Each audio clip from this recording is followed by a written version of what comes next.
আমার বানের বাবা জিরানি খেয়াল করেন ভালো করিয়া। এই জন্য ইমাম গাজ্জালি রহমতুল্লাহ আলাইহি বলেন, লুকিং গ্লাস অর্থাৎ আয়নার দিকে তাকাও, সুন্দর চেহারা দেখার জন্য নয়। তাকায় দেখো কালো দাড়ি সাদা হয়ে গেছে, কালো চুল সাদা হয়ে গেছে, চেহারার মধ্যে লবণতা এসে গেছে। তাল গাছে তাল পাকলে গাছে থাকে না, জুনা নাইকেল গাছে থাকে না, পাকনাম গাছে থাকে না। বান্দা তোর পাকা ধরেছে, ই দুনিয়া তাকার জাগা নারী। দুনিয়া কি তাকার জাগা না, পাকা ধরেছে, মূল্য কমে গেছে। পাকা ধরছে কি বউ কো আমরা করে বুড়ারে দেখছেন কথা না কি না, মূল্য থাকে না। জোয়ানকালের মূল্য আছে, এজন্য জোয়ানকালের কদর করতে হবে। জোয়ান বয়সে ইবাদত করতে হবে। জোয়ান বয়সে চরিত্র ভালো না করলে বুড়া কালে ভালো করা কঠিন কাজ। কথা বলেন না, জোরে বলে। দেখবেন বেবিচার করার স্বভাব বুড়া খালো ভালো হয় না। তার কোনো রকম উঠে বসে দিলে কোনো মহিলা গেলে কেউ কার বউ যায় রে,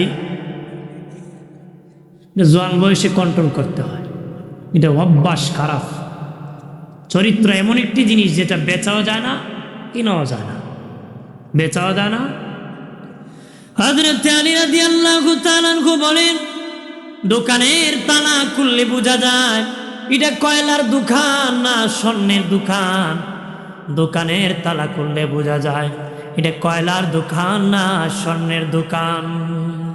কাপড় বাবা সাবান পানি দিয়ে ধুলে পরিষ্কার হয়, কিন্তু সাবান পানি দিয়ে কয়লা ধুইলে ময়লা যায় না রে, ময়লা যায় না। ভাইরা আমার খেয়াল করেন, হযরত আলী রাদিয়াল্লাহু তাআলা আনহু আরো বলেন বুজুর্গের বুজুর্গির থেকে আদর্শ উত্তম, বুজুর্গের বুজুর্গির থেকে আদর্শ উত্তম। 70 বছর বুজুর্গি ছিল, এক কাজে ধ্বংস হয়ে যেতে পারে গো, কিন্তু আদর্শওয়ালার আদর্শ কোনোদিন ধ্বংস হয় না রে।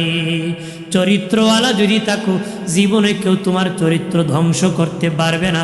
আদর্শবান নবীর উম্মত হলে কোনোদিন আদর্শ নষ্ট করতে পারবা না রে। একবার একটা আরেকবার একটা, একবার ভালো কাজ আর বা আকামের কাজ, এইটার কোনো ভালো লক্ষ্য না। নেকি কম করেন কিন্তু চরিত্র ভালো রাখেন।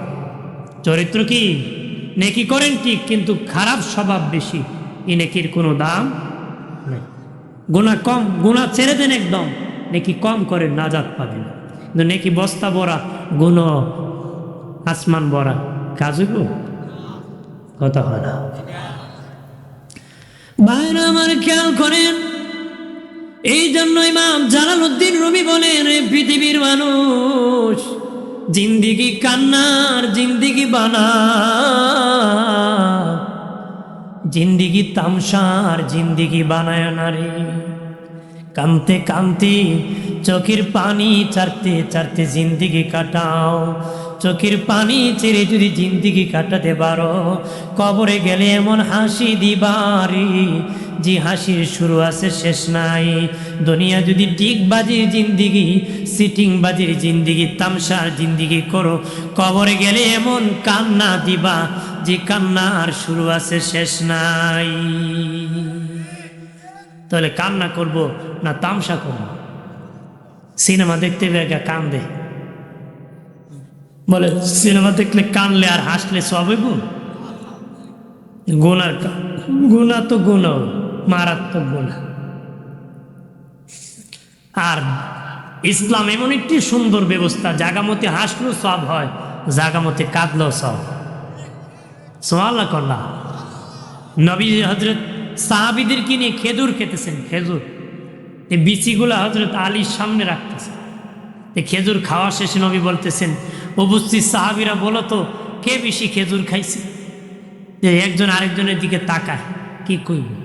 নবীকে বলো না যার সামনে বিচি বেশি হে খাইছে। হযরত আলীর সামনে বিচি বেশি, আলী খাইছে।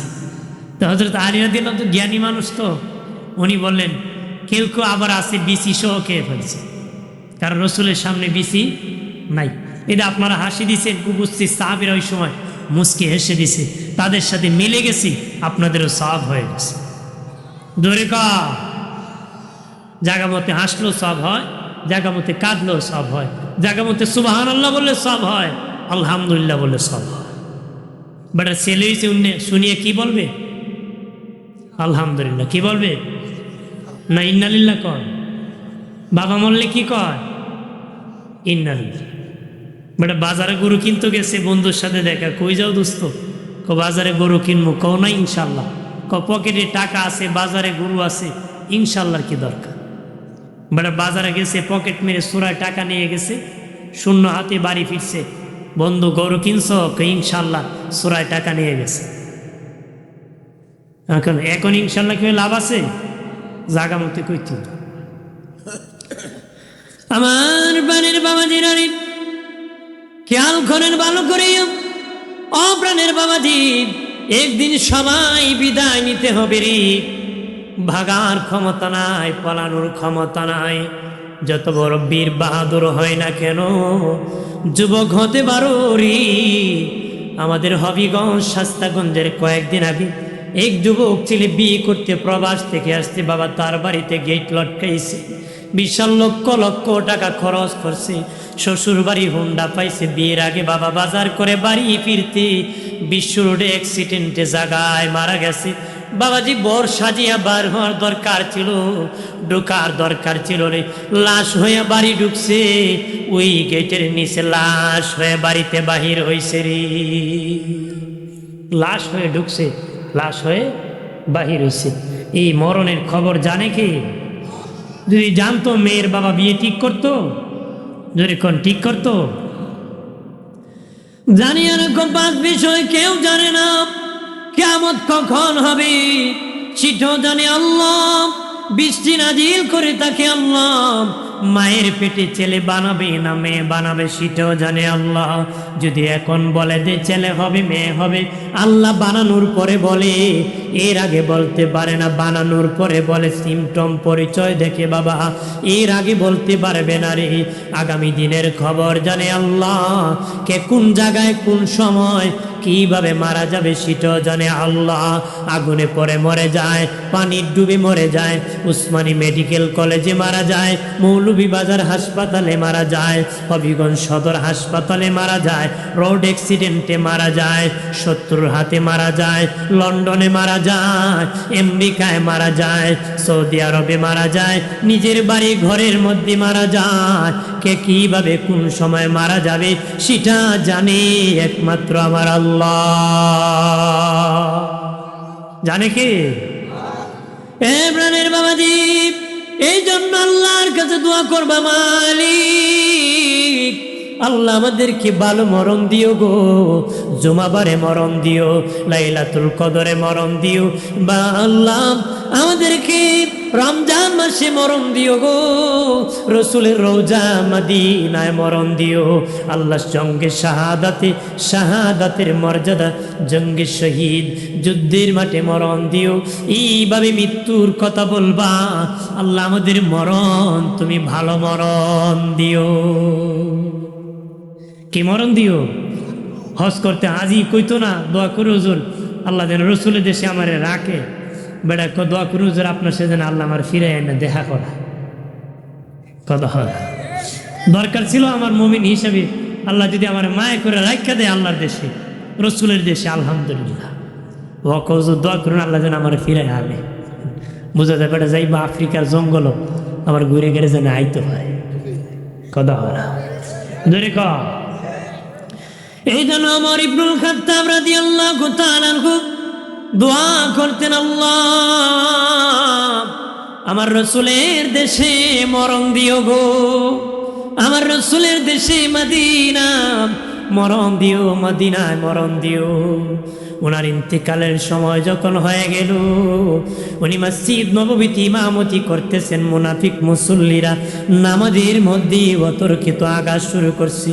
ওমর ইবনুল খাত্তাব রাদিয়াল্লাহু তাআলা আনহুর রক্ত যাওয়া যখন শুরু হয়েছে, উনি আর ইমামতি করতে পারবেন না।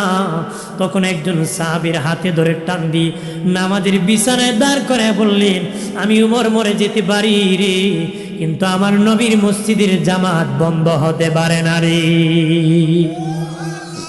আমি মরে যেতে পারি, আমার নবীর মসজিদের জামাত বন্ধ হতে পারে।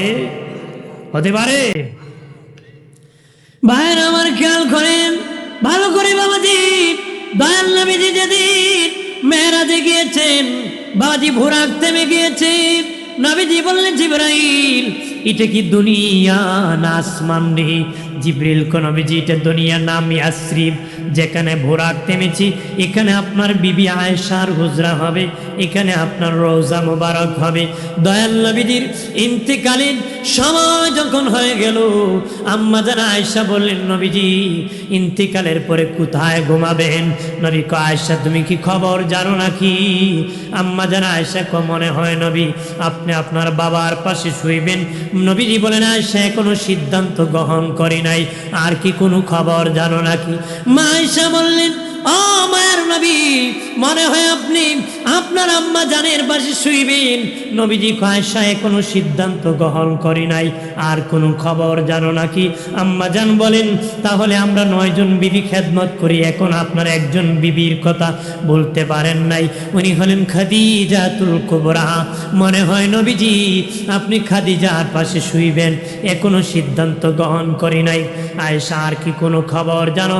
আম্মা জান আয়েশা বলেন, নবীজি নিজ হাতে একটা কবরস্থান বানাইছেন জান্নাতুল বাকি, মনে হয় সেখানে আপনি শুইবেন, আপনার অনেক সাহাবী শুয়ে আছে। নবী কো, আয়েশা এখনো সিদ্ধান্ত গ্রহণ করি নাই, আর কি কোনো খবর জানো? আম্মা জান আয়েশা কো, নবী আর জানি না, আল্লাহ রাসূল ভালো জানে। আল্লাহ রাসূল। নবীজি বলেন, আয়েশা রে শাম নবীদের যেখানে বাসস্থান সেখানে রওজা হয়। আল্লাহু আকবার বলেন না। আয়েশা রে, আমি যদি তোমার হুজরায় শুইতে চাই, তুমি কি আমাকে জায়গা দিবানি? আম্মা জান আয়েশা কয়, আমার চেয়ে ভাগ্যবান কে হতে পারে নবী?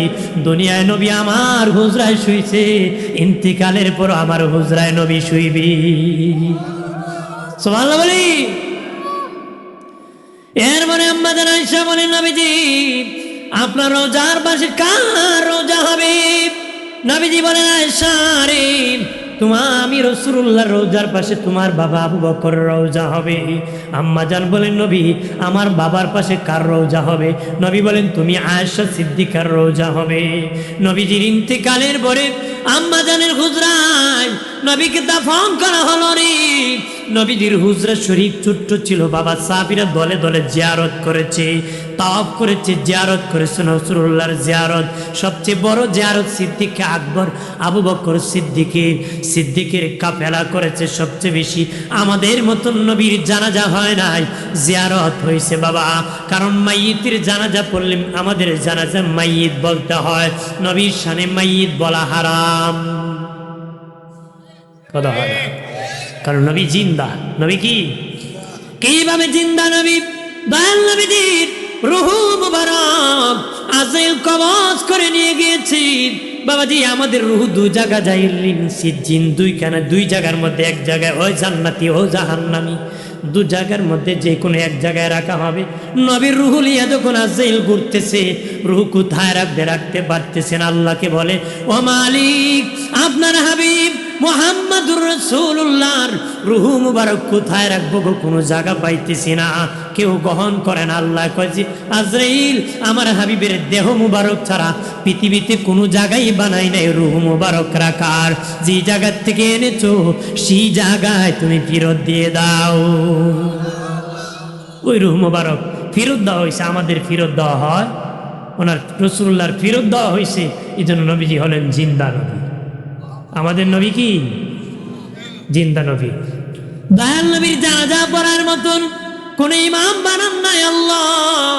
কারণ গোবর দিয়া কাবর পরিষ্কার হয় না বাবাজি। নবীর জানাজার ইমাম আল্লাহ বানান নাই, নবীর জানাজা হয় নাই, দোয়া হয়েছে জিয়ারত। সবচেয়ে বড় জিয়ারত আবু বকর সিদ্দিকের কাফেলা করেছে। জিয়ারত পরে হযরত উমর ইবনুল খাত্তাবকে হযরত আবু বকর বলতেছে, ওই দেখো একটা লোক দেখা যায়, তারে চিনোনি? মুসনাদে আহমদের মধ্যে রিওয়ায়াত আসছে বাবা, বলতেছে উনি কে জানুনি, ওনার পরিচয়। হযরত উমর বলে উনি কে? উনি হলো খিজির। হযরতে খিজির আমার দয়াল নবীর জিয়ারতে হাজির হয়ে গেছে। সুবহানাল্লাহ বলি না, নবীজির জিয়ারতে হাজির হয়ে গেছে। মায়া নবীজির রওজা মুবারকে যখন রাখা হবে রে, নবীর একজন গোলাম যা একটা চাদর মুবারক বিছিয়ে দিছে। আল্লাহু আকবার বলে না। একজন সাহাবী বলে এটা কি? কইটা নবীর নুরানি বদন মুবারকের চাদর, জান্নাতি চাদর, নবীর নিচে মানায় এই জন্য বিছায়া দিয়েছি, এটা নবীর আলাদা শান, তুমি আমি বিছাইলে হবে না রে। দেখুন আবার নি তোষক বিছাইলেন আপনার খবর বুনি, নবীর রওজা মুবারকে বিছাইছি, এটা নবীর আলাদা শান, আমার আপনার কবর বিছানো যাবে? ভাইরা আমার খেয়াল করেন ভালো করে, খেয়াল করেন ভালো করিয়া, নবীজিকে রওজা মুবারকে রাখা হলো। এখনো নবী রওজায় কান্দি, বাবাজি উম্মতের জন্য কান্না করতেছে। কথা বলে না, আমার দয়াল নবী যেই দেশে ঘুমায় আমার জিন্দা, বলেন না, প্রেম যদি শিখিবি রে মন, প্রেম যদি শিখিবি রে মন, সবে চেরে চল মদিনায়, আইরে সবে চেরে চল মদিনায়, আমার দয়াল নবী যেই দেশে ঘুমায় আমার জিন্দা। তোরা দেখলে ছবি পাগল হবি, দেখলে ছবি পাগল হবি, কাঁদবে বসে নিরালাই, আইরে কাঁদবে বসে নিরালাই, আমার দয়াল নবী যেই দেশে ঘুমায় আমার জিন্দা। আল্লাহুম্মা সাল্লি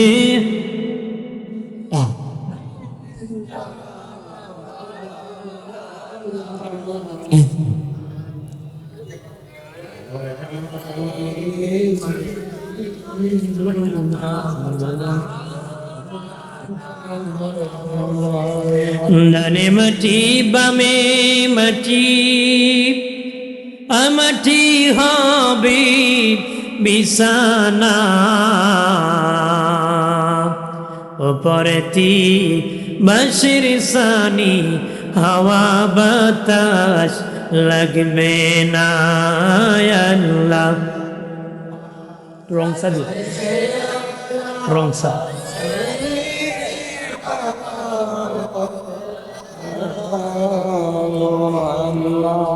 ওয়াইলা আলী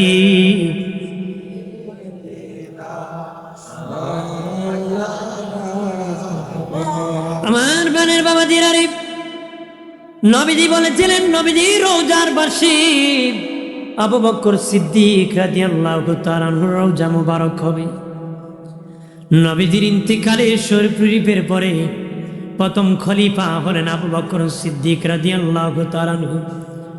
ওনার বাবা ইন্তিকালের সময় যখন অসুস্থ হয়ে পড়লেন, হযরতে আলী রাদিয়াল্লাহু তাআলা আনহু দেখতে গেলেন, গিয়া যখন সালাম দিলেন, হযরতে আবু বকর বলে, আলী রে, আমার ইন্তিকালের পরে তুমি গোসলটা করাবা, আর গোসলের পরে আমার কবর খনন করবা না, জানাজা পড়িয়া আল্লাহর নবীর রওজার পাশে যাইয়া আমার কবরের জায়গার আবার অনুমতি নিবারে।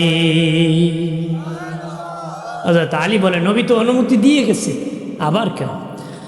সিদ্দিক আকবর ডেকে বলে, আলী রে, রে আলী, আমি দেশ চালাইছি নবীর বিদায়ের পরে রে, নবী বেজার হয়ে যেতে পারে, আমার চলাতে কোনো ভুল হতে পারে, নবী খুশি আছে না বেজার আছে রে, আমি আলী জানি না, হয়তো নবী রাগ করতে পারেন, আমি তালাইতে কোনো ভুল হতে পারে, এই জন্য ইন্তিকালের পরে আবার অনুমতি নিয়ে দাফন করবারে। একটু চিল্লায় বলি আল্লাহু আকবার। এরপরে প্রাণের বাবাজি হযরত আলী বলেন, সিদ্দিক আকবরের ইন্তেকালের পরে গোসল করায়াম, কাটে উঠাইয়া জানাজা পড়িয়া রাসূলের রওজার পাশে যে সালাম দিলাম, সালাম দি বললাম, নবীজি আপনার আবু বকর আপনার পাশে শুইতে চায় গো নবী, আপনার আবু বকর আপনার পাশে শুইতে চান। হযরত আলী বলে, একবার বললাম কোনো অনুমতি নাই, শব্দ নাই, দুবার তিনবার। আমি আলী ভয় পেয়ে গেলাম, মনে হয় নবী রাগ করে ফেলছেন আলীর আবু বকরের উপর। আমি কান্নায় ভেঙে পড়ে গেলাম, বললাম, নবীজি হিজরতের সাথী আবু বকর গুহার সাথী, মক্কার বাড়িঘর বিক্রি করে মদিনার পল্লীতে ঘর নির্মাণ করছে আপনার রাসূলুল্লাহর পাশনে নামাজ পড়ার জন্য। ও মায়ের নবী, এত তাড়াতাড়ি কেমনে গো আবু বকরকে আপনি ভুলে গেলেন? হযরত আলী বলেন, আল্লাহর কসম এই কথা বলতে দেরি, রাসূলুল্লাহর রওজা কম্পন কাঁপতে শুরু হতে দেরি হয় নাই। রওজার ভিতর থেকে আজ আসে, আলী রে, এই আলী আমার বন্ধু আবু বকরকে আমার পাশে শুয়ে দাও। অনুমতির প্রয়োজন নাই, দুই বন্ধু একই চাদরের নিচে শুয়ে থাকবো। আর জোরে বলি। এরপরে খলিফা ওমর ইবনুল খাত্তাব রাদিয়াল্লাহু তাআলা আনহু উনি যখন অসুস্থ হয়ে বললেন, ওনার ছেলে আব্দুল্লাহ ইবনে ওমরকে ডেকে বললেন, রে বাবা আব্দুল্লাহ ইবনে ওমর, প্রথম খলিফা আল্লাহ নবীর পাশে শুইছেন, আমি দ্বিতীয় খলিফা, আমার তো মন চায় সিদ্দিক আকবরের পাশে শুব, কিন্তু কবরের কোনো জায়গা নাই রে বাবা আব্দুল্লাহ। নবীজি আয়েশাকে কবরের জায়গা দিয়ে গিয়েছেন, কিন্তু আমি তো থাকতে পারবো না, অন্য জায়গায় দাফন হতে হবে। বাবা আব্দুল্লাহ যাও আম্মা জান আয়েশার বাসায় যায়া আমি ওমর ইবনুল খাত্তাবের সালাম কানে দিও, আর বলিও রাসূলুল্লাহর রওজার জায়গাটা দিয়েছে, ওই জায়গাটা যদি আমি ওমরকে দান করে দেই, তার বাবা সিদ্দিক আকবরের পাশে আমি শুয়ে যাইতাম। সুবহানাল্লাহ কন্যা। আব্দুল্লাহ ইবনে ওমর দৌড়াইয়া আম্মা জান আয়েশার কাছে যায় বলেন, মা দয়াল নবীজি আপনাকে কবরের জায়গা দিয়েছেন, যদি ওই জায়গাখানা আমার বাবাকে দান করে দিতে। নবীজির পাশে আপনার আব্বাজানের পাশে আমার বাবা ওমর ইবনুল খাত্তাব শুইতেন। সব দুনিয়ার দেওয়া যায়, কিন্তু বাবা এই কবরের জায়গা তো দেওয়া যায় না। আম্মা জান আয়েশা চোখের পানি ছেড়ে কান দিয়ে ভেঙে পড়ে গেলেন, মনে মনে বলেন, যদি রওজার জায়গা না দিই আমার বাবা রাগ করতে পারেন, আমার নবী গুসা করতে পারেন, তোমার কাছে আমার বন্ধু ওমর কবরের জায়গা চাইলো, তুমি দিলা না, যা যা আব্দুল্লাহ ইবনে ওমর আমি আয়েশার সালাম কানে তোমার বাবাকে দিও, আর বলে দিও আমার কবরের জায়গা তোমার বাবা ওমর ইবনুল খাত্তাবকে আমি দান করে দিয়েছি।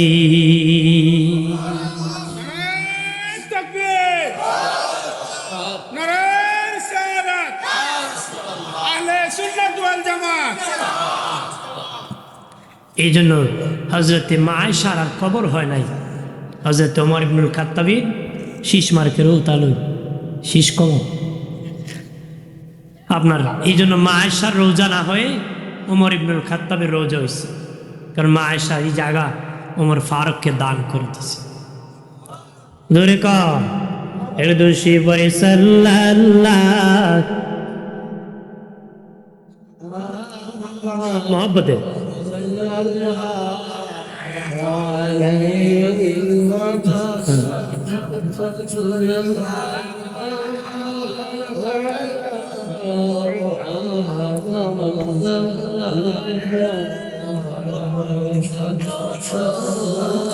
চাচা হয়ে আবু লাহাব নবীর কালেমা পড়ে নাই, দোজাহানের বাদশা নবী আবু জাহেল মানে নাই। সাল্লাল্লাহু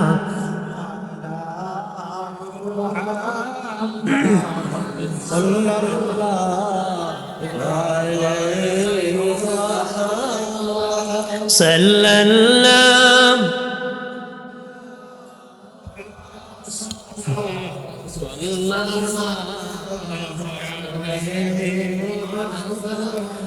আমলনামায়ে দরুদ শরীফ বেশি যান, আসরের দিন সুপারিশ আগে তার সাল্লাল্লাহ মোহাম্মদ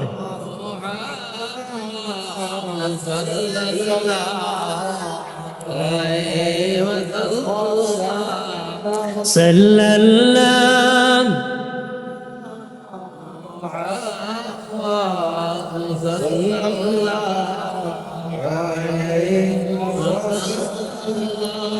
আমার বানের বাবা দিনারে ওই কবর দেশে আমাকেও যেতে হবে রে, আপনাকেও যেতে হবে। এখন যারা কবরবাসী ওরা আমাদের আগে কবরবাসী, আমরা তাদের পরে কবরবাসী।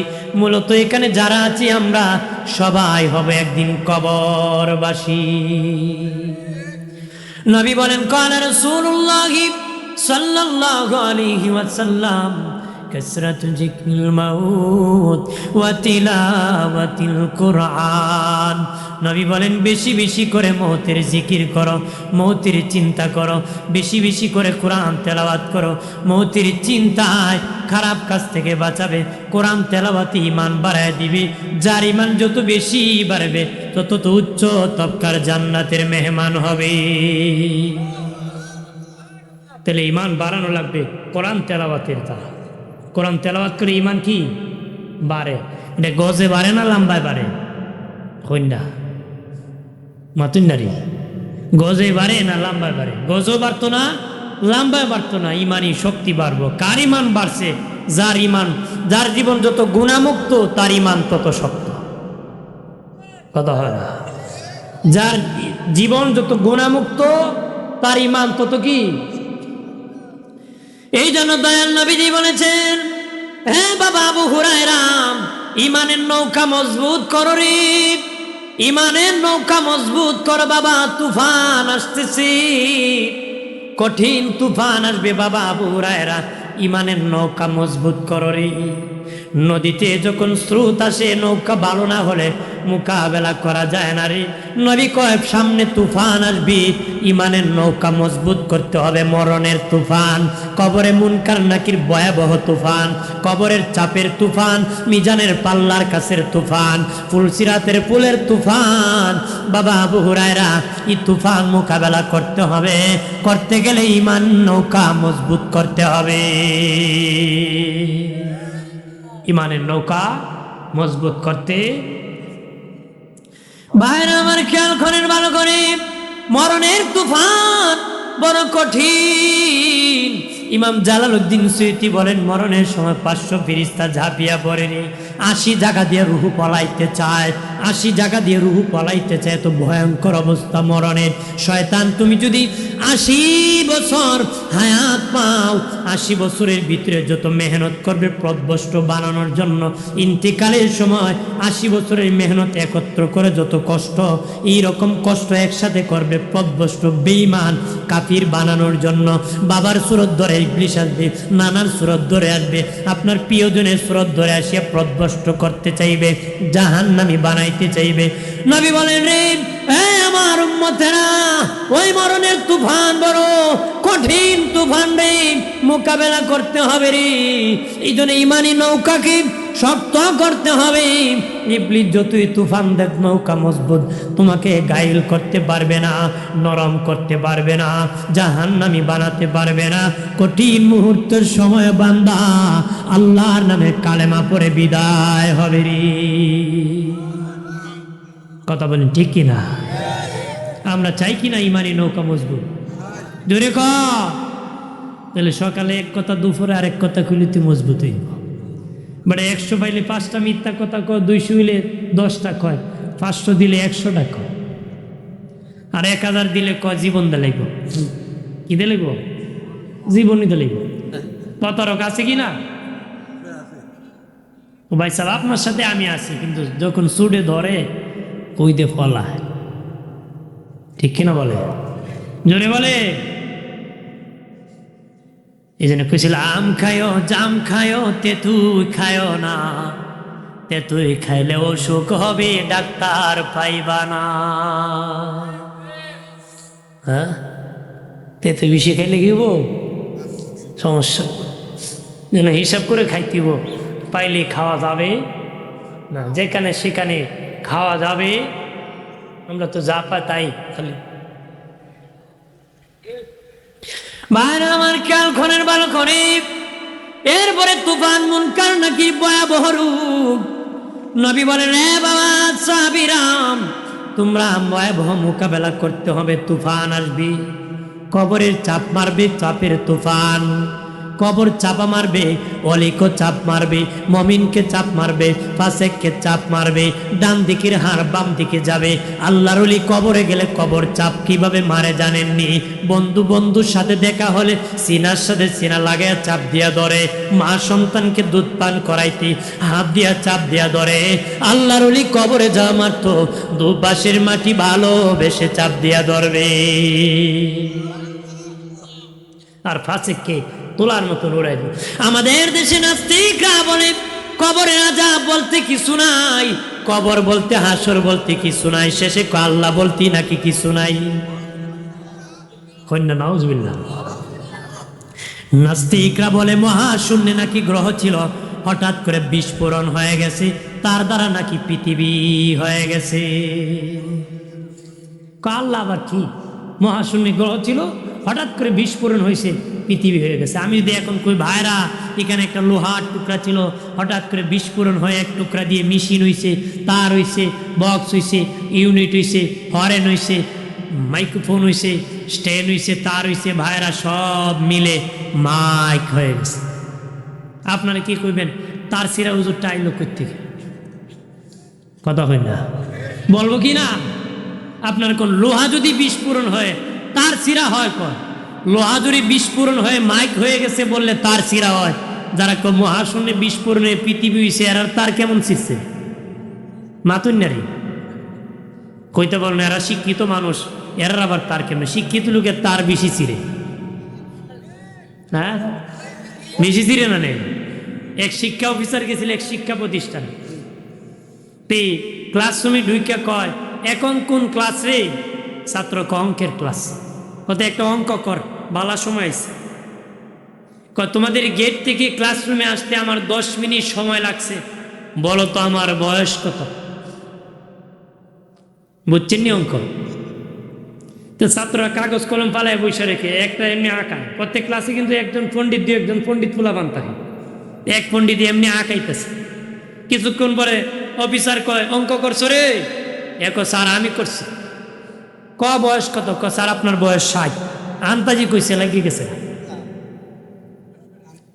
এখন কইতেছে অঙ্ক করতে তো সূত্র লাগে রে, তুই কোন সূত্রে অঙ্ক করছ? অঙ্ক করতে সূত্র লাগে না? এ কইতেছে অফিসারে, তুই কোন সূত্রে অঙ্ক করছিস? স্যার অবশ্যই সূত্র আছে, বিনা সূত্রে আমি অঙ্ক করছি না। কি সূত্র? আমার বাড়ির পাশে একটা ভাই আছে, আধা পাগল বয়স 30, আপনি পুরা পাগল বয়স 60। কারণ আধা পাগলের বয়স দিয়ে 30 হয়, পুরা পাগলের বয়স কত? নাস্তিকরা পুরা পাগল, পাগল ছাগল ছাড়া এমন কথা বলতে পারে? আমার প্রাণের দুস্থ বুজুর্গরা খেয়াল করেন ভালো করিয়া, বাবাজি কবর চাপা মারবে রে, ভয়ঙ্কর অবস্থা। আল্লাহ নবীর সাহাবী সাদ ইবনে মুআজ রাদিয়াল্লাহু তাআলা আনহুর ইন্তিকালের পরে নবীজি নিজে জানাজার ইমামতি করেছেন। লাশ যখন খাটিয়ে উঠায় নিয়েছে, নবীজি পাছনে পাছনে কদম ফেলতেছেন, কিন্তু বুড়ি আঙ্গুলি মুবারকে নবী ভর করে যাচ্ছেন, পুরা পা মুবারক জমিনে ফেলতেছেন না। সাহাবীরা কো নবীজি, আমার নবী পায়ে নাকি ব্যথা পাইছেন নাকি পা মুবারকে, পা কেন পুরা ফেলতেছেন না জমিনে? নবী কো আমি যা দেখি রে তোমরা তা দেখো না বাবা সাহাবীরা। আমার সাদ ইবনে মুআজের জানাজায় এত ফেরেশতা নাজিল হইছে, আমি রাসূলুল্লাহ কদম রাখার জায়গা পাইতেছি না রে। এরপরে সাদ ইবনে মুআজ রাদিয়াল্লাহু তাআলা আনহুকে কবরে নামায় দিয়া মাটি চাপা দিয়া নবীজি দুই হাত বাড়াইয়া কান্নায় ভেঙে পড়ে গেলেন। আল্লাহু আকবার বলেন না। সাহাবীরা বলে, নবীজি, ও মায়ের নবী, কি জন্য গো এইভাবে কান্না করতেছেন? নবী কো, আমার সাদ ইবনে মুআজকে যখন কবরে রাখিয়া মাটি চাপা দিয়েছি রে, দুপাশের মাটি আমার সাদ ইবনে মুআজকে চাপ মারা শুরু করছে। আমি রাসূলুল্লাহ দেখি সইতে পারি নাই, কান্নায় ভেঙে পড়েছি। আমার সাদ ইবনে মুআজের জন্য দোয়া করেছি। আমি রাসূলুল্লাহ দোয়া করার কারণে আমার সাদ ইবনে মুআজের কবর জান্নাতের বাগান হয়ে গেছে। যার জানা যায় ফেরেশতা নাজিল হয়েছে, তার কবরের মাটি যদি চাপা মারে রে, না জানি আমার আপনার কবর কেমন চাপা মারে। আমার কবর কি করে রে, তোমার কবর কি চাপা মারে রে, না জানি কেমন অবস্থা হয় রে নবী। নবী বলেছেন, উসমান ফিল জান্নাহ, উসমান গনি জান্নাতি। ওই উসমান গনি জিন্নুরাইন রাদিয়াল্লাহু তাআলা আনহু কবরের পাশে গেলে কানতে কানতে খেজুর গাছের রসের মতন টপ টপ করে পানি পড়তো, দাড়ি মুবারক বেঁচে যেত। সাহাবীরা বলতো, উসমান গনি ভাই, জাহান্নামের বয়ান করে এমন কান্না করেন না, কবরের পাশে কেন এমন কান্না করেন? উনি বলেন, কবর হলো প্রথম ঘাঁটি, কবর হলো প্রথম স্টেশন। কবরে যারা ধরা পড়ে যাবে সব জায়গায় ধরা পড়ে যাবে, কবরে যারা নাজাত পাবে সব জায়গায় নাজাত পাবে। আমি উসমান গনির ভয় হয় কবরে নি ধরা পড়ে যায়, এই জন্য কবর দেখলে কাঁদতে কাঁদতে বেহুশ হয়ে যায়। কবর দেখলে কি আমি কান্না করি। ভাইরা আমার, খেয়াল করেন ভালো করে ভাইরা আমার, ও বাবাজি, এই জন্য কবরকে সম্মান করবা বাবা। আমার দেশে কবরের পাশে গরু বাঁধে, কবরের উপর গরু রাখে, কবরের পাশে গরুর গোবর ফেলে দে, কবরকে সমানভাবে রাস্তা বানায় দে। বাবাজি, কাজ করবা না, কবর দেওয়া যে সম্মানার্থী। মারা গরু ছাগল মরলে ফেলে দে মানুষ, মানুষ মরলে কবর দেওয়া হয় যে সম্মানার্থে। কবরটা মানুষের সম্মানার্থে দেওয়া হয়, আর কোনো কারণে না। অন্য প্রাণী মরলে মানুষ ফেলে দেয়, কিন্তু মানুষ মরলে দাফন করে, এটা ইজ্জত।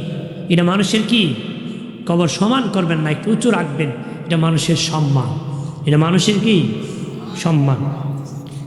এই ইজ্জত করতে রাজি আছি তো? জোরে কর। কবরের পাশে জুয়াও মারে, মদও খায়। জুয়া করতো আপনারা দেশে আসেনি? কথা হয় না। এখন বলে ডিজিটাল জুয়া আইছে, মোবাইলও মারে, সাবের ফুলায় মারে, হাড্ডি মারে।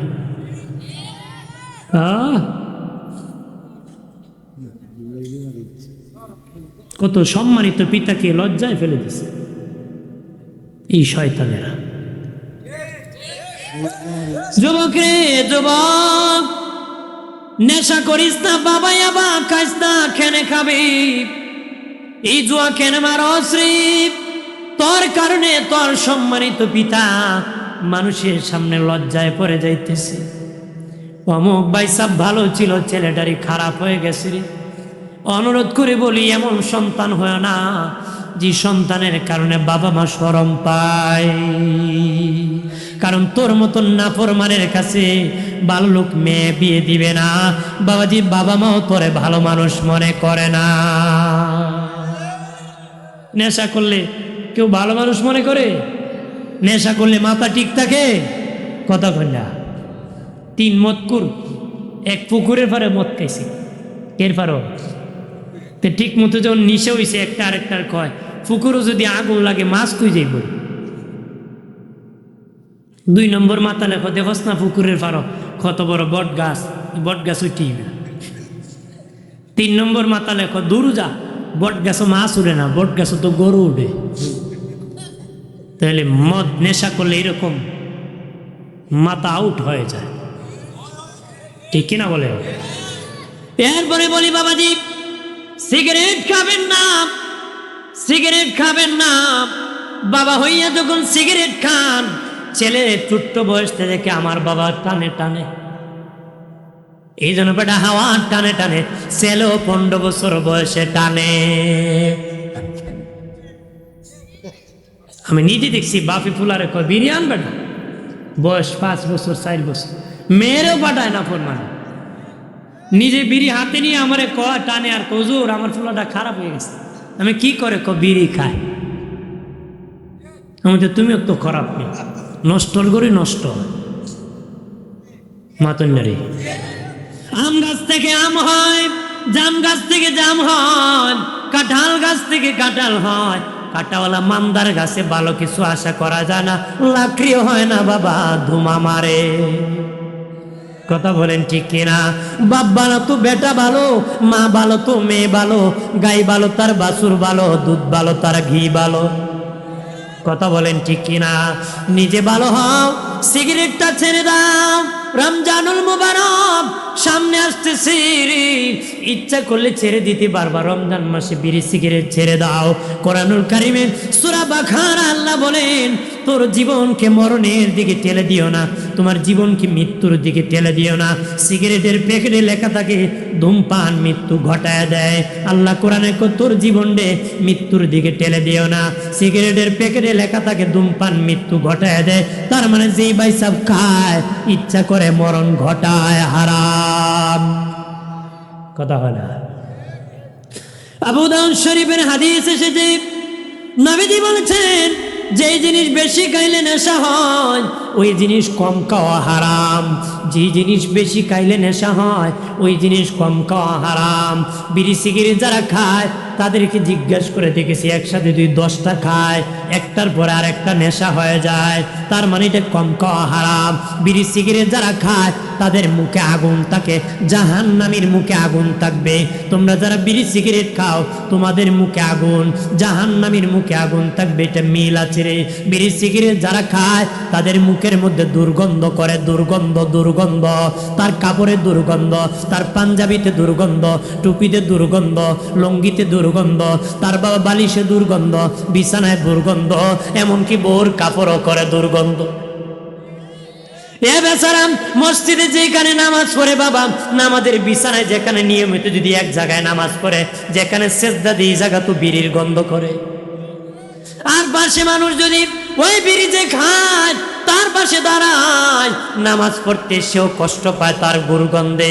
বাবাজি, অযথা একজন মুমিনকে কষ্ট দিলে আল্লাহর ফেরেশতা কষ্ট পায়। ফেরেশতাকে কষ্ট দেওয়া হারাম, ফেরেশতাকে কষ্ট দেওয়া হারাম। বিড়ি থেকে পুরাটাই অপচয় বাবা, অপচয় করা হারাম। এটা টানবেন না বাবা, ধরবেন না, খাবেন না, এমন নেশা করবেন না। আমার দেশে মানুষ নাকি বাথরুমও বৈশা খায়। নীরব নিরিবিলি পরিবেশ, ইন্টারন্যাশনাল বাথরুম, ওটা বয়ে বয়ে টানে। বিড়ির গন্ধ টানে না, পায়খানার গন্ধ টানে, আল্লাহ জানে। কবিস্ত কথা হয় না। যারা বিড়ি সিগারেট খান, ধুমা অবস্থা আজরাইল আসলে কালেমা নসিব হবে না, কারণ রহমতের ফেরেশতা না আসলে কালেমা নসিব হবে ভয়ঙ্কর। শাহ আব্দুল আজিজ রহমতুল্লাহ আলাইহি বাহাস করতে গেছিল এক ইহুদির সাথে। তো এবার বাহাস করতে সাথে কুত্তা নিয়ে আইছে ইহুদি। কি নিয়ে আইছে? কুকুর নিয়ে আইছে। তো উনি জিজ্ঞেস করে, তোমার সাথে কুকুর কেন? তোমার নবী কইছে কুকুর যেখানে ফিরিস্তা নাই কেন?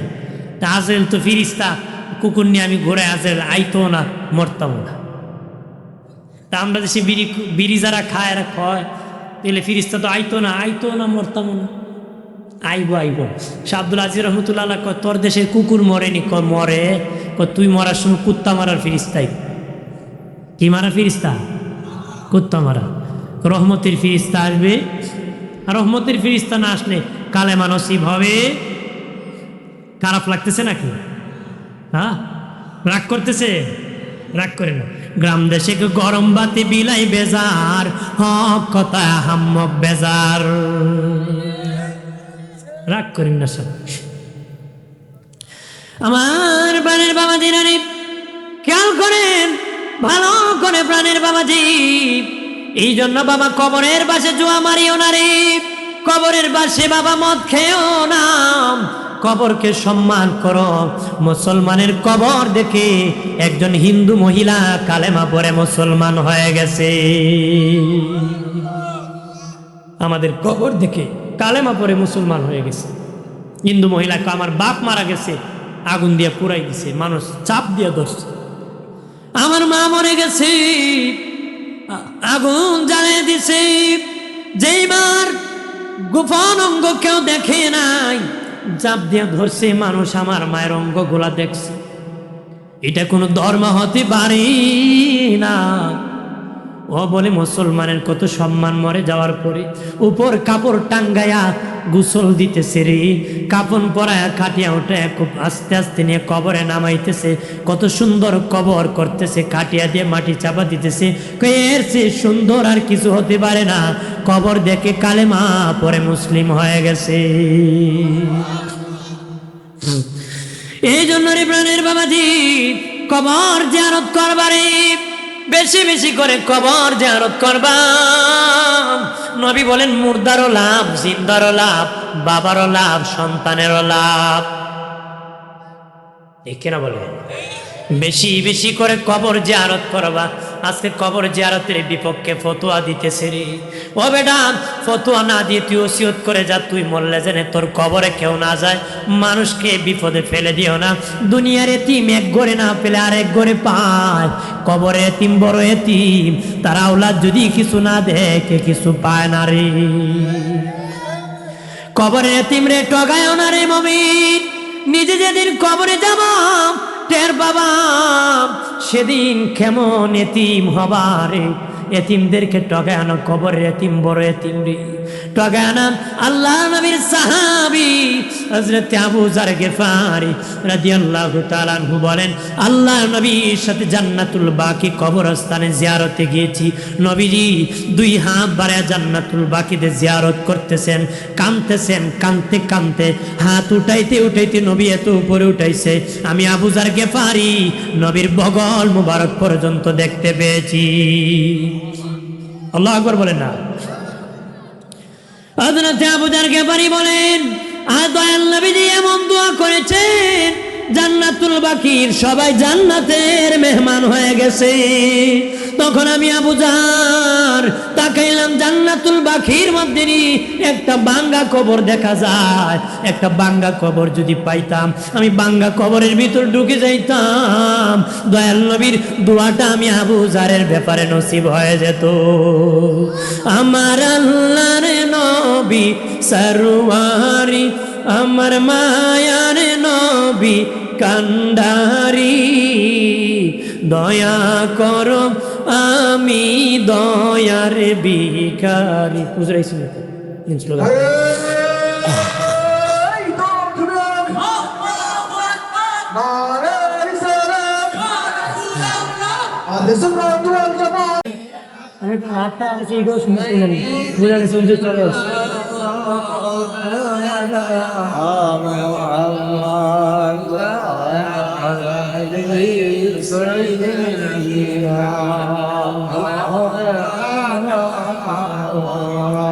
আল্লাহুম্মা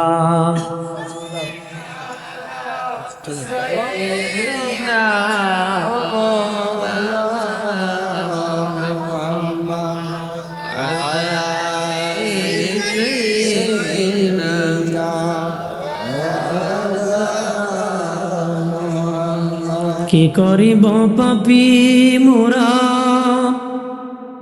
এ বাংলার জমিনে,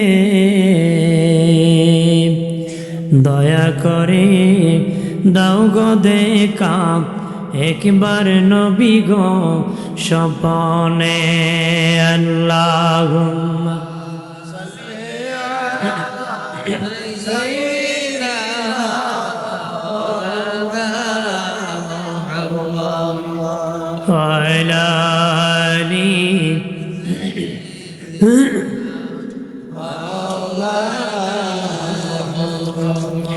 আমার প্রাণের বাবা জিরানি খেয়াল করেন ভালো করিয়া। তাহলে নবীজি কবর জিয়ারত করেছেন। বাবাজি লাইলাতুল বরাতে জিয়ারত করা সুন্নত, লাইলাতুল কদরে জিয়ারত করা সুন্নত, জুমার দিন জিয়ারত করা সুন্নত, রবিবার দিবাগত রাত্রি জিয়ারত করা সুন্নত, দুই ঈদের দিন জিয়ারত করা সুন্নত, মাইয়িতকে দাফনের পরে জিয়ারত করা সুন্নত।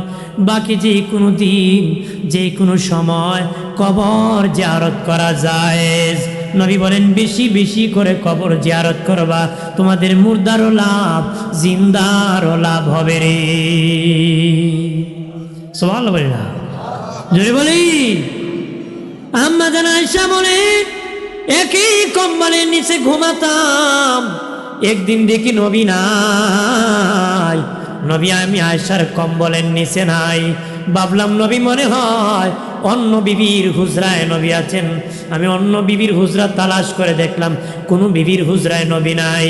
ভাবলাম নবীজি মাঝে মধ্যে জান্নাতুল বাকি কবরস্থানে জিয়ারত করতেন নবীজি, নবী মনে হয় কবরস্থানে জিয়ারতে গিয়েছেন। গিয়া দেখেন নবীজি অন্ধকার রাত্রি দুই হাত বাড়ায় জিয়ারত করতেছেন আর কান্নাকাটি করতেছেন, বলে আল্লাহ কিয়ামতের দিন আমাকে না জিজ্ঞাসা করে আমার একটা উম্মতকে তুমি জাহান্নামে দিও না গো। সুবহানাল্লাহ বলেন না। এইভাবে নবীজি দোয়া করতেছেন।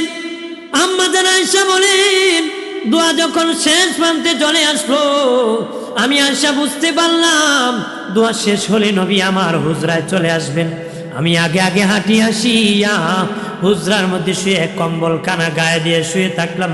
নবী আসিয়া দেখেন আমি আয়েশা শুয়ে আছি। নবী কয় আয়েশা চমৎকার চালাকি চিন রে, কিছুক্ষণ আগে আমার পিছনে জিয়ারতে ছিলা, এখন বুঝি দেখাইতেছ তুমি ঘুমে আছো। আল্লাহু আকবার বলেন না। মা আয়েশা কম্বল ফেলে দিই বলেন ও মায়ের নবী, নবীজি আমি যে আপনার বাসনে জিয়ারতে ছিলাম, আপনি কেমনে বুঝলেন? অন্ধকার রাত্রি। নবী কয় আয়েশা তুমি কি আমাকে অন্য নবীর মতন মনে করো নাকি?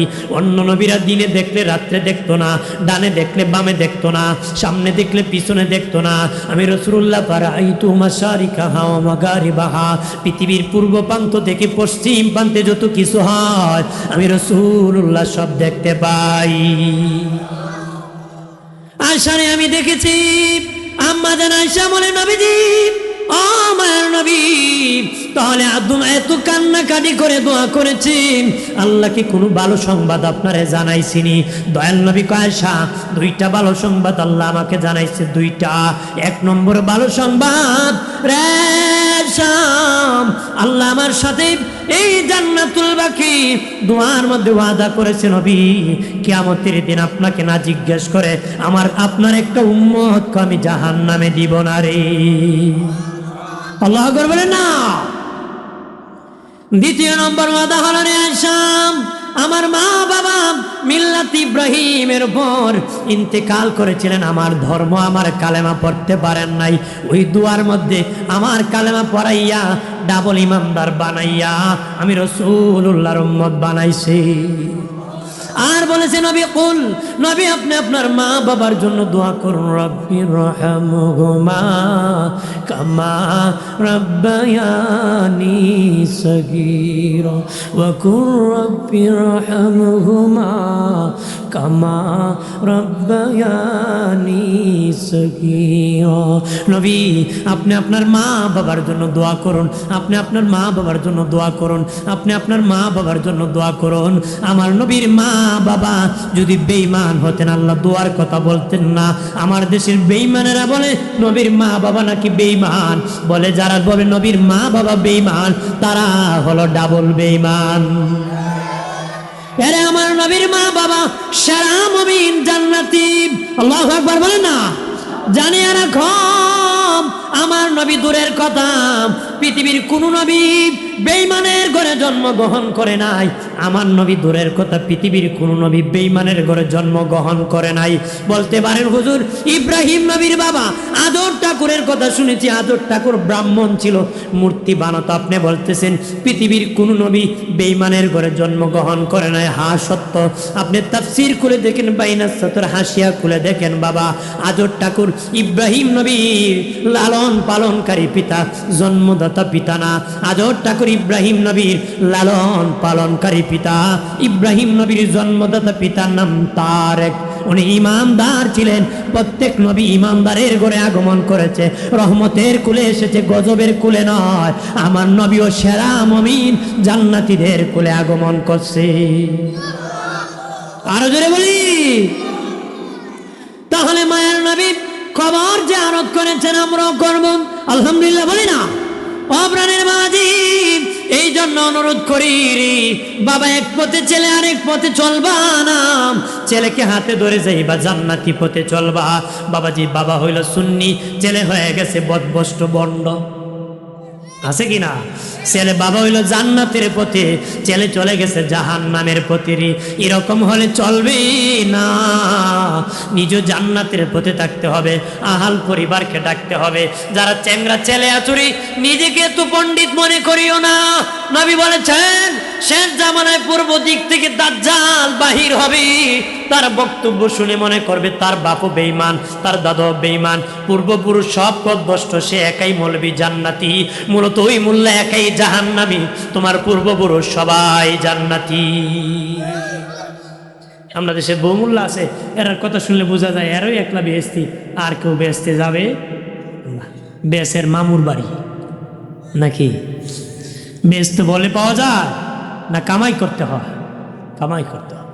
ভাইরা আমার খেয়াল করেন ভালো করে, একবারে সর্বশেষ যে লোকের রূহ কবজ করা হবে, কত হাজার বছর কবরের মাটির মধ্যে থাকতে হবে রে। একবারে শেষে যার রূহটা কবজ করা হবে, যার পরে আর কোনো মানুষ নাই, ওই লোকটা মাটির নিচে 40,000 বছর ঘুমাতে হবে। ওই সময় আমার আল্লাহ একাধারে 40,000 বছর বৃষ্টি নাজিল করবে। পৃথিবী যখন ধ্বংস হয়ে যাবে রে, কিয়ামত যখন হয়ে যাবে, প্রথম সিংহার পরে যখন সব ধ্বংস হয়ে যাবে, আসমান ভেঙ্গে পড়ে যাবে, তারকা টুককে জমিনে পড়বে, সূর্যকে 2টা টুকরা করে জাহান্নামে দেওয়া হবে, চন্দ্রকে 2টা টুকরা করে জাহান্নামে দেওয়া হবে। চন্দ্রকে কেন জাহান্নামে দিবে, সূর্যকে কেন জাহান্নামে দিবে? আমার দেশে সূর্য পূজারী আছে, চন্দ্র পূজারী আছে। আসরের দিন জাহান্নামে চন্দ্রকে দিয়া, সূর্যকে দিয়ে সূর্য পূজারী আর চন্দ্র পূজারীকে আল্লাহ বলবেন, তুই যাকে খুদা মনে করে পূজা করতে, তোর খুদারে জাহান্নামে দিছি, এবার ক তুই কই যাবে? এবার ক তুই কই? বন্ধনে আমার খেয়াল করেন, একাধারে আমার আল্লাহ 40,000 বছর বৃষ্টি নাজিল করবে। বৃষ্টির দ্বারা পৃথিবী সমতল করবে, সমান করবে, খাল বিল নদী নালা পাহাড় পর্বত একাধারে সমান, একদম সমান করবে। বৃষ্টির দ্বারা পৃথিবী মানুষের দেহ গঠন করা হবে, মাটির নিচে সব ধ্বংস হবে, 8টা জিনিস ধ্বংস হবে না। আরশ, কুরসি, লৌহ, কলম, জান্নাত, জাহান্নাম, ইসরাফিলের সিংহা, মানুষের রূহ, এই 8টা জিনিস ধ্বংস হবে না, লয় হবে না, ক্ষয় হবে না। আজরাইলের মরা লাগবে, জিব্রাইলেরও মরা লাগবে, সব ফেরেশতার মরা লাগবে। আজরাইলকে যখন আল্লাহ বলবেন, আজরাইল বলবে, মালিক আর কোন সৃষ্টি নাই, সব মানব জাতি শেষ, পশু পাখি শেষ, জিন জাতি শেষ, ফেরেশতারা দল সব শেষ, শুধু আমি আজরাইল আছি। আল্লাহ বলবেন, এবার তোর পালা, মরণের পালা। আজরাইল কব, আল্লাহ আমার দে মরণ লাগবে, আমি আগে জানতাম না গো মালিক, যদি জানতাম পৃথিবীর কারো রুহুটা আমি কবজ করতাম না গো আল্লাহ। কত কষ্ট রুহু কবজ করা, কত ভয়ঙ্কর অবস্থা হয় গো আল্লাহ। আমি যদি জানতাম আমারও মরণ লাগবে, আমি কারো রুহু কবজ করতাম না। আল্লাহ তখন হুকুম করবে, আজরাইলের মরণ হয়ে যাবে। এরপরে সমান পৃথিবী শুধু আল্লাহ, বৃষ্টির দ্বারা সমতল হবে, দেহ গঠন করা হবে। আর ইসরাফিলের সিংহার ভিতরে সব মানব জাতির রুহু থাকবে। ইসরাফিলের সিংহার ভিতরে সবার নামে আসন আছে বাবা। সিংহা কত বড় জানেননি? নবী যেদিন মেরাজে গিয়েছেন, জিবরিল কো নবী, এটা ইসরাফিলের অফিস। নবীজি দিয়ে দেখেন ইসরাফিল সিংহা মুখে নিয়ে দাঁড়ায় আছে। প্রথম সালাম দিয়েছেন, জবাব দেয় না। দ্বিতীয়বার দিয়েছেন, জবাব দেয় না। তৃতীয়বার সালাম দিয়েছেন, জবাব দেয় না। নবী কো, ইসরাফিল, আমি বুঝেছি তুমি আল্লাহর হুকুমের অপেক্ষায়। আল্লাহ কখন হুকুম করবে তুমি ফু দিয়া তামাম পৃথিবী ধ্বংস করে দিবে, এই জন্য সালামের উত্তর দিতেছ না, হুকুমের অপেক্ষায় তুমি গনতেছ। ইসরাফিল, বাড়িওয়ালা বাড়িতে মেহমান দাওয়াত দিয়ে কোনোদিন বাড়ি ভাঙ্গে না রে। বাড়িওয়ালা বাড়িতে মেহমান দাওয়াত দিয়ে জীবনে বাড়ি ভাঙ্গে না। আমি আল্লাহর মেহমান আসছি, আমার আল্লাহ আজকে বাড়ি ঘর ভাঙবে না রে। আরো জোরে বলি, নবীজি বলেছেন ইসরাফিলের সিংহা কত বড় জাননি? নবীজি বলেন তোমাদের হাতের মধ্যে যদি হারুলি টিকটিকির ডিম রাখো, একটা হারুলি টিকটিকির ডিম, ডিমটা অনেক ছোট, হাতের তালুটা অনেক বড়, ইসরাফিলের সিংহার হাতে যদি পৃথিবীটা রাখা হয় টিকটিকির ডিমের সমান হবে। ওই সিংহার ভিতরে সবার রূহ থাকবে। আমার আল্লাহ সুবহানাহু ওয়া তাআলা বলবেন ইসরাফিল, আবার জিব্রাইল বানাবেন, ইসরাফিল বানাবেন, সব ফেরেশতা বানাবেন। আসল রূহ আমাকে আপনাকে দেওয়া হবে। এখন নকল রূহ আছে বাবা, তখন আসল রূহ দেওয়া হবে। দেহ বড় করে বানানো হবে, দেহ গঠন করা হবে, কবর থেকে উঠানো হবে। আল্লাহ বলবেন এই ইসরাফিল বাঁশি বাজায় দাও, পৃথিবী কিয়ামত করে দিব রে। ইসরাফিল বলবে আল্লাহ, চিৎকার দেয়া বলি আল্লাহ, আরো জবান খুলে বলি আল্লাহ, আর আওয়াজ করে বলি ইয়া রাসূলুল্লাহ। ডেকে বলবে মালিক ও মালিক, তোমার বন্ধু হাবিবুল্লাহ মুহাম্মাদুর রাসূলুল্লাহ রওজা শরীফ ঘুমায় আছেন। আমি যখন আওয়াজ দিব বিকট শব্দ হবে, ওই বিকট শব্দে নূরের নবী রাগ করতে পারেন, তখন আমার ইসরাফিলগিরি সব শেষ হয়ে যাবে। আগে আপনার বন্ধুকে রওজার থেকে উঠান, তারপরে আমি বাঁশি ফু দিব। আল্লাহ জিব্রিলকে বলবেন জিব্রাইল যাও যাও, 70,000 ফেরেশতা নিয়ে যাও, আমার বন্ধুকে রওজার থেকে উঠাও, আমার সালাম কানে দিবা, মাকাম মাহমুদের দাওয়াত দিবা। জিব্রিল 70,000 ফেরেশতা নিয়ে রওনা করবে, বলবে আল্লাহ এই তো পৃথিবী সমতল হয়ে গেছে, নবীর রওজা কোন দিকে? আল্লাহ বলবেন সোজা বরাবর যাও, যেখানে নূরের বাতি জ্বলতেছে এখানে আমার নূরের নবীর রওজা, যে সালাম দিবা। জিব্রিল 70,000 ফেরেশতা নিয়ে আল্লাহ নবীর রওজার পাশে যে সালাম দিবে, নবীর রওজা মুবারকের মাটি ফেটে যাবে। নবী দাঁড়াবেন, ডানে তাকাবেন, বামে তাকাবেন, সামনে তাকাবেন, পিছনে তাকাবেন, কোনো মানুষ নাই, ময়দান খালি। নবী বলবেন জিব্রিল মনে হয় রে বিচার শেষ হয়ে গেছে, আমাকে মনে হয় সবার শেষে উঠাইছো। জিব্রিল কবে আল্লাহর কসম নবী, আপনার উঠার আগে কেউ রওজার থেকে উঠতে পারে নাই। জোরে কন্যা আমার বানের বাবাজি, তখন জিব্রাইল দেখবে নবীর কাফন মোবারকে কাদা মাটি। আম্মা জান আয়েশাকে নবী বলেছিলেন আয়েশা রে, কিয়ামতের দিন সব মানুষ উলঙ্গ দাঁড়াবে, সব নবীরা উলঙ্গ, সাহাবীরা উলঙ্গ, ওলি আল্লাহরা উলঙ্গ, নারী পুরুষ সব উলঙ্গ দাঁড়াবে। আম্মা জান আয়েশা শুনিয়া বিনয়া বিনয়া চোখের পানি ছাড়িয়ে কো নবী, সেদিন আমি আয়েশা তো বড় লজ্জা বোধ করতেছি। নবীজি কেমনে গো আয়েশা, আমি আয়েশা উলঙ্গ দাঁড়াবো, আমার বড় শরম লাগতেছে নবী, সেদিন কেমনে গো আমি উলঙ্গ দাঁড়াবো? নবী আয়েশা লজ্জা বোধ করিও না, সেদিন কেউ কারো দিকে তাকাইবার সময় পাবে না, 50,000 বছর চলে যাবে, নিজেরা নিজেদের আমল নিয়ে দৌড়াদৌড়ি করবে। আম্মা জান বলে নবী আপনিও নাকি উলঙ্গ দাঁড়াবেন?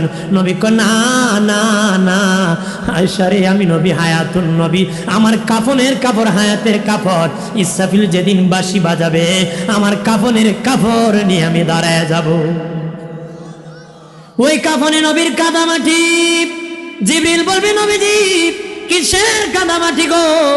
তখন নবী বলবেন জিবরাইল আমি উম্মতের জন্য দুনিয়ায় কেঁদেছি, রওজায় আসার পরে কাঁদতে কাঁদতে আমার রওজার মাটি কাদা হয়ে গেছে, ওই কাদা মাটি আমার কাফনের কাপড়ে লেগে গেছে। আল্লাহর ওলি মনসুর হাল্লাজ স্বপ্নে দেখে নবীর রওজা পানির উপর ভাসতেছে। কয় নবীজি গো পানির উপর কেন রওজা ভাসতেছে? নবী কয় মনসুর দুনিয়ায় কাঁদছি উম্মতের জন্য, রওজা যখন আসছি উম্মত যখন গুনাহ করে আমি দেখে কান্নায় ভেঙে পড়ি, কানতে কানতে আমার রওজাটা সাগর হয়ে গেছে। আল্লাহর ওলি মনসুর হাল্লাজ ঘুম থেকে উঠিয়া বাজারে বাজারে ঘুরে আর গান গায়, কয় কান্দায় না কান্দায় না নবীকে, নবীকে কাঁদাইলে কাঁদবা হাসরে, নবীকে কাঁদাইলে কাঁদবা হাসরে। আল্লাহুম্মা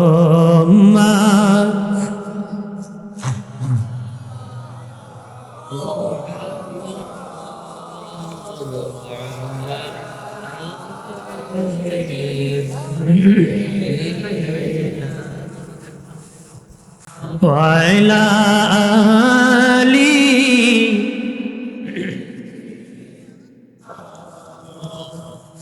মদিনারি মাটি যদি হইতাম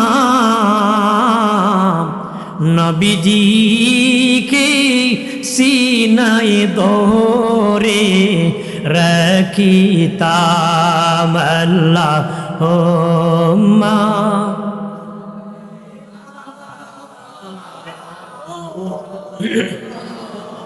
ওয়াইলা আলি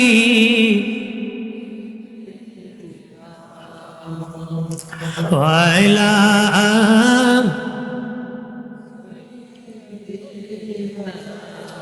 আমার প্রাণের সুন্নি জনতা ভালো করে শুনে নাও। তখন জিবরিল বলবে নবীজি হাসরের মাঠ আল্লাহ সাজাইছে আপনার সম্মান দেখানোর জন্য গো নবীজি। আল্লাহ জানে কে জান্নাতি কে জাহান্নামী, কিন্তু ময়দান সাজাইছে আপনার সম্মান দেখানোর জন্য গো। আল্লাহু আকবার কন্যা নবীজি ও মায়ের নবী, আর আপনার কাফন মোবারকে কাদা মাটি যদি থাকে এটা মানায় না, অনুমতি দেন পরিষ্কার করব। নবী বলবেন না না জিবরাইল, আমি কাদা মাটি পরিষ্কার করতে দিব না। ওই কাদা মাটি নিয়ে আল্লাহর দরবারে যাব, দেখাবো আমি উম্মতের যত কত কান্না করছি। উম্মত খালি হাসে, উম্মত খালি ডিগবাজি করে, উম্মত খালি সিটিংবাজি ধোকাবাজি করে, আর নবী উম্মতের জন্য কাঁদে। কথা বলেন না ভাইরা আমার, খেয়াল করেন নবীজি যখন উঠে যাবেন সব নবীরা রওজা থেকে উঠে যাবে, তবে কোন নবীর উম্মত উঠতে পারবে না। জিবরিল বলবে নবীজি এখনো কোন নবীর উম্মত রওজা থেকে উঠতে পারে নাই। নবী বলবেন কেন রে জিবরাইল? আপনার দুজন উম্মত যতক্ষণ রওজা থেকে উঠবে না ততক্ষণ কেউ উঠতে পারবে না। তারা কারা? আপনার বন্ধু আবু বকর, আপনার বন্ধু ওমর, তারা দুজন যতক্ষণ উঠবে না ততক্ষণ কেউ উঠতে পারবে না। নবী তখন ডাক দিবেন আবু বকর ওমর উঠো, তারা তাদের রওজা থেকে দাঁড়ায় যাবে। নবীর পা মুবারকের নিচ থেকে হাফসি বেলাল দাঁড়ায় যাবে। বেলাল দাফন বহুদূর হইছে, কিন্তু হাসরের দিন নবীর কদম মুবারকের নিচ থেকে উঠবে। কারণ কি জানেননি? বেলাল হবে নবীর ড্রাইভার। বেলাল আগে জান্নাতে প্রবেশ করবে, উঠে লাগাম ধরবে নবীর, ধরে জান্নাতে যাবে। এই জন্য নবীর পাশেই বেলাল ময়দানে দাঁড়ায় যাবে। সুবহানাল্লাহ বলে না? এরপরে বাবাজি হাসরের মাঠ কায়েম হয়ে যাবে, দলে দলে কাতারে কাতারে দাঁড়াবে। কত কাতার মানুষ হবে? আমাদের আয়েশা বলে নবীজি ও মায়ের নবী কত কাতার হবে গো? নবীজি বলেন 120 কাতার মানুষ হবে। মা আয়েশা বলে নবীজি আপনার উম্মত কত কাতার হবে গো? নবী বলেন আমার উম্মত 80 কাতার হবে। কয় কাতার? দয়াল নবীজি বলেছেন এই আমার উম্মতেরা তোমরা ওই পরিবারে বিয়ে করো যে পরিবারে বিয়ে করলে ছেলে মেয়ে বেশি হয়, ওই পরিবারে বিয়ে করো। তোদের ছেলে মেয়ে বেশি হলে আমি রাসূলুল্লাহর উম্মত বেশি হবে। কিয়ামতের দিন আমি রাসূলুল্লাহ বেশি সম্মানিত হব। আমাদের দেশে বেটা বিয়া করতে খুঁজে বাবা, হবিগঞ্জ শহরে একটা বাসা কার আছে? একটা মেয়ে আছে, যদি লাগা যায় দেখি না বাট একটা মেয়ে আছে, একটা বাসা আছে। এবার শ্বশুর তো কষ্ট করে একটা পাইছিলে, একটা পারে না। খোদা হয় না। এই জন্য নবী বলেছেন ওই পরিবারে বিয়ে করো যে পরিবারের ছেলে মেয়ে বেশি। আমার দেশের গুরুত্বপূর্ণ জায়গার মধ্যে লেখা থাকে ছেলে হোক মেয়ে হোক দুটি সন্তান যথেষ্ট, একটা হইলে বালা হয়। কয়েকদিন পরে লিখবে একটা হইলে বালা হয়, না হইলে আরো বালা হয়। এরপরে কোনো না হইলে আরো বালা হয়, বিয়া না দিলে আরো বালা হয়। কারণ ইহুদি নাসারার দেশে বিয়ে বিবাহ হয় না। এটা আমার লক্ষণ, এটা আমার কিতা। কারণ টাচ করে চাপানো জানা, আস্তে আস্তে আনতে। এই জন্য এটা সিস্টেম করতেছে। শেষে কোনো বিয়াও দরকার নাই। এটা আগের দিন এক লাভ, পরের দিন আরেক লাভ। মা ওই জান না ফুলার বাপ কেনা। এই জন্য এই দেশে পরিচয় মায়ের নামে, বাবার নামে না, কারণ মা নিজেই জানে না বাপ কেনা। আপনার কান এমন হইতো। আমার দেশের কিছু শিক্ষিত মুসলমান বলে খামুখী, তারে যদি জিজ্ঞাসা করেন তুমি কয় নম্বর ছেলে রে, আমার বাবার 6 নম্বর। ও নাফরমান, তোর বাপে যদি 2টা নিত তোর মতন নাফরমান আসতো না, এই কথা হইতো না। বহু মানুষ হাসরের মাঠে বাবাজি মার্ডার কেসের মধ্যে পড়ে যাবে রে, বহু লোক মার্ডার কেসে পড়ে যাবে, মার্ডারের মামলা। আল্লাহ বলবেন ফেরেশতারা কইবে তুই দুনিয়ায় মার্ডার করছস? জীবনে একটাও না। তখন বলবে তোর বাচ্চা পৃথিবীতে যাওয়া ছিল, তুই দেশ নাই যাইতে। তারা মামলা করছে আল্লাহর আদালতে। আল্লাহ আমাদের কি অপরাধ ছিল? আমাদের মা বাবা দুনিয়ার মুখ আমাদেরকে দেখতে দেয় নাই, আমরা আমাদের বাবার বিপক্ষে মামলা দিলাম। সেদিন ধরা পড়ে যাবা খামুখী। আল্লাহ একজন মানুষ পৃথিবীতে পাঠানোর 40 বছর আগে রিজিকের ব্যবস্থা করে। আগে 1 জমিতে বাবা 5-6 মণ দান হতো, এখন 20-25 মণ হয়। আগে বিয়েতে একটা মুরুব দিয়ে বিয়ে হতো, এখন খাসির গোস, গরুর গোস, আরো কত্তার গোস রাখে। কথা হয় না, আর কত গোস থাকে রে, কত কিছু খায় রে। রিজিক বাবা বাড়তেছে, আল্লাহ রিজিকের ব্যবস্থা করবে, কারণ আমাদের গার্জেন হলেন আল্লাহ। আল্লাহ কই পৃথিবীতে পাঠানোর 40 বছর আগে আমি রিজিকের বাজেট দিই। তুমি 4টা সন্তান হলে কিভাবে শিক্ষিত বানাবো?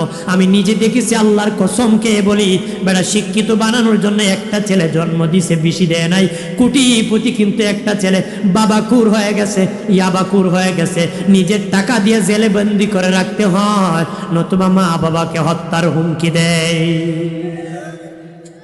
আল্লাহ যদি ভালো না বানায়, পৃথিবীর কেউ ভালো বানানো সম্ভব না। বেশি বাহাদুরি করে লাভ না। ভাইরা আমার খেয়াল করেন, নবী বলেন রে শাম, আমার উম্মত 80 কাতার হবে। আম্মা জান ডেকে বলেন নবীজি আপনার উম্মত কিভাবে আপনি চিনবেন আপনার উম্মত কারা? নবী কয়সা আমি 3টা পরিচয় চিনব। 1 নম্বর পরিচয়, আমার উম্মতের কপাল থেকে নূর চমকাবে, নূর চমকাবে, নূর চমকাবে। নবী বলেন বাবা সাহাবীরা, অসংখ্য ঘোড়ার মধ্যে কিছু ঘোড়া যদি চান কপাল্লা ঘোড়া থাকে, চিনতে কি সমস্যা হবে নাকি? না ইয়া রাসূলুল্লাহ, চিনতে সমস্যা হবে না। নবী কামার উম্মত চান কপাল্লা হবে, কপাল থেকে নূর চমকাবে। যাদের কপাল থেকে নূর চমকাবে তারা আমি নূরের নবীর উম্মত। 2 নম্বর নবীজি বলেন আমার উম্মতের আমল নামা ডান হাতে হবে। আল্লাহু আকবার বলেন না, আর জোরে। আমার উম্মতের আমল নামা ডান হাতে হবে রে। ওরা ডানপন্থী, যাদের আমল নামা বাম হাতে হবে তারা বামপন্থী। আরশের ডান পাশে একদল, আরশের বাম পাশে একদল, ডানেও না বামেও না, স্বতন্ত্র আর এক দল, মোট হবে 3 দল। ডান পাশে কারা? তারা জান্নাতি, ডান হাতে আমল নামা। নবীর উম্মতের পরিচয়, ডান দিকে জান্নাত, তারা চলে যাবে জান্নাতে।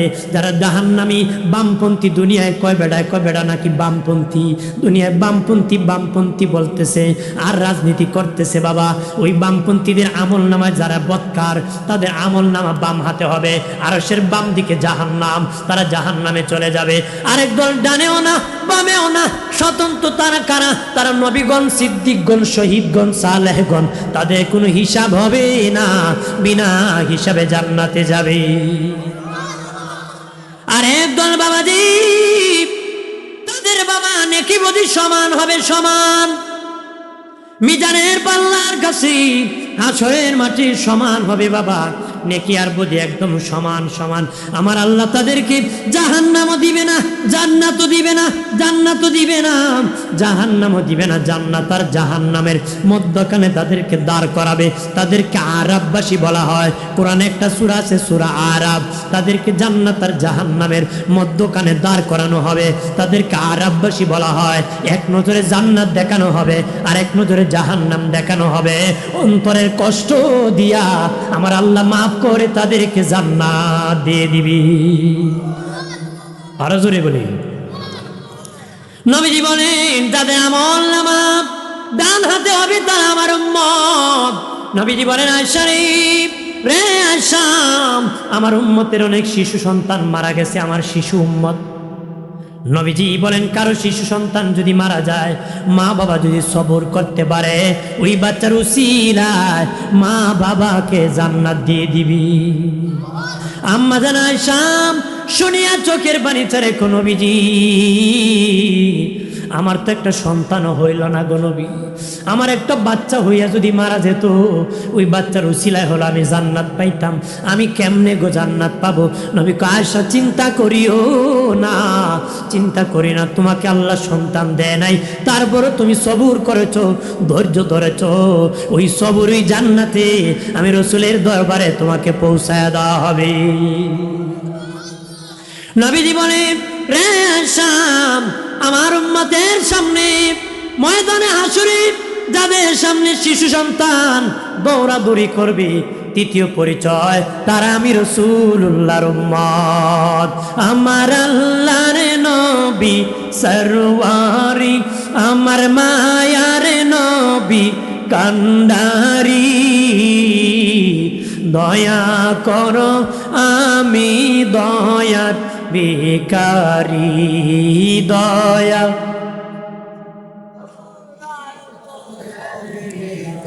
হাসরের কান্ডারি ভয়া নিয়মরে পার করিয়া, হাসরের কান্ডারি ভয়া নিয়মরে পার করিয়া, আমি কাতরে বিনয় করি, আমি কাতরে বিনয় করি, দয়া করো আমি দয়ার ভিখারি, দয়া করো আমি দয়ার ভিখারি। আমার আল্লাহর নবী সরওয়ারি, আমার মায়ার নবী কান্ডারি, দয়া করো আমি দয়ার ভিখারি, দয়া করো আমি দয়ার ভিখারি। আল্লাহুম্মা সাল্লি আলা, মারহাবা,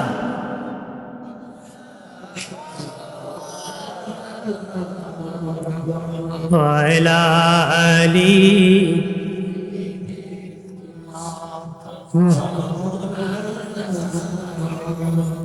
গসে সিনল নবীজি কি, মাসে সিনল নবীজি, উম্মত হয়া চিনিলাম না, চিনিল বনের হরিণী। আল্লাহুম্মা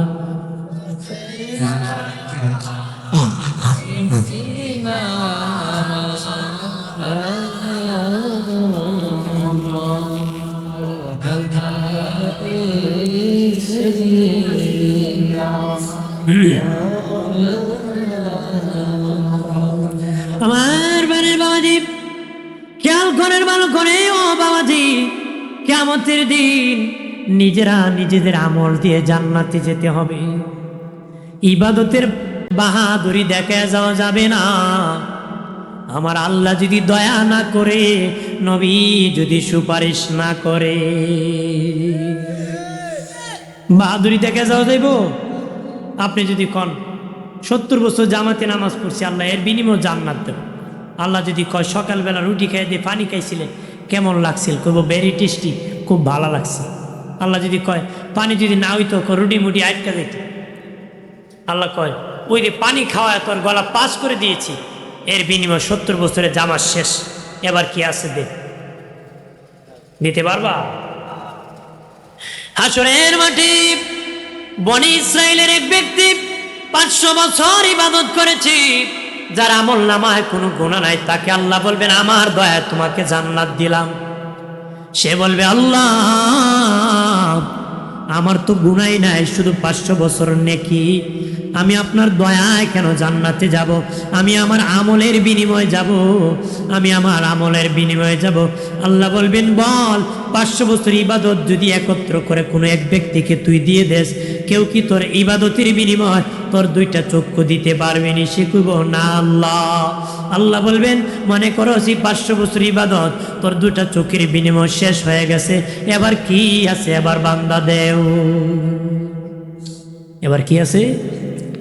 আরেক ব্যক্তিকে আল্লাহ বলবেন আমার দয়া জান্নাতে যাও, সে বলবে আমার ইবাদতের বিনিময়ে যাব। আল্লাহ বলবেন ফেরেশতারা তাকে জাহান্নামের দিকে ধাক্কায় নাও, জাহান্নামের দিকে নাও হবে, জাহান্নামের তাপে তার পানির পিপাসা হবে। সে ফেরেশতাকে বলবে ফেরেশতা আমাকে একটু পানি দাও। ফেরেশতারা বলবে পানি দিতে পারি, জীবনের নেকি যদি দিয়ে দাও। সেগুলো জীবন বাঁচাতে হবে, পানি খেতে তোমাদেরকে আমার জীবনের সব নেকি দিয়ে দিলাম। তাহলে বাহাদুরি দেখানো যাবে? দেখানো যাবে? আল্লাহ যদি দয়া না করে, আল্লাহ দয়া করতে হবে, নবীর সুপারিশ পেতে হবে। নবীর কি সুপারিশ?